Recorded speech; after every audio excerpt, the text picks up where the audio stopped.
Meeting పెడితే బుద్ధి సిగ్గు ఉన్నవాడైతే అక్కడికి వెళ్లి చూస్తే జనాలు మాకు అక్కడే ఆ ప్రాంగణంలోనే విలేచిపోయి మాకు డబ్బులు ఇస్తే మేము పోతాం, ఎందుకు మమ్మల్ని ఎంతసేపు నిలబెట్టారు, మాకు పేమెంట్ ఇవ్వకుండా అని చెప్పి గొడవ చేస్తే ఒక ముఖ్యమంత్రిగా పనిచేసినటువంటి వాడు సిగ్గుతో తలదించుకోవాల్సినటువంటి నువ్వు, నేను నీకు ఛాలెంజ్ విసిరా వ్యవసాయానికి సంబంధించి నీ హయాంలో ఏం జరిగిందో నా హయాంలో ఏం జరిగిందో నేను ఛాలెంజ్ చేస్తున్నా, సిద్ధమైన మరలా ఇంకోసారి ఛాలెంజ్ చేస్తున్నారు చంద్రబాబు.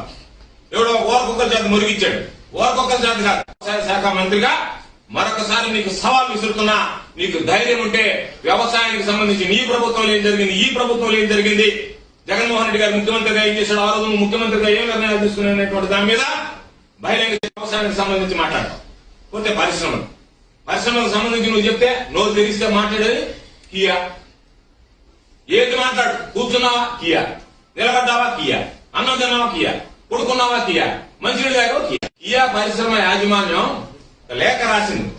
ఆ లేఖని బుగ్గన రాజేంద్ర రెడ్డి గారు అసెంబ్లీ సాక్షిగా చదివి వినిపించారు.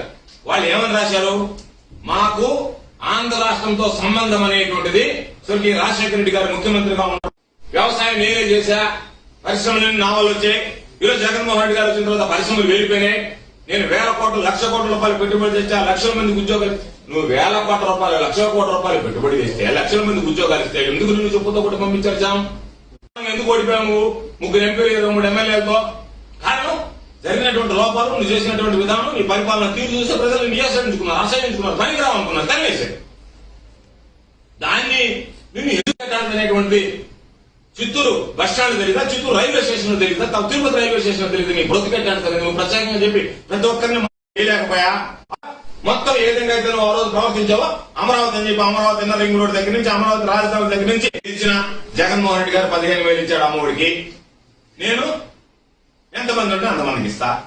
జగన్మోహన్ రెడ్డి గారు 13,500 ఇచ్చాడు వైఎస్ఆర్ రైతు భరోసా, నేను 20,000 ఇస్తా. అక్కడ కర్ణాటకలో మహిళలకి ఉచితంగా బస్సు సౌకర్యం కల్పించాడు, తెలంగాణలో ఉచితంగా బస్సు సౌకర్యం కల్పించాడు, నేను కల్పిస్తా.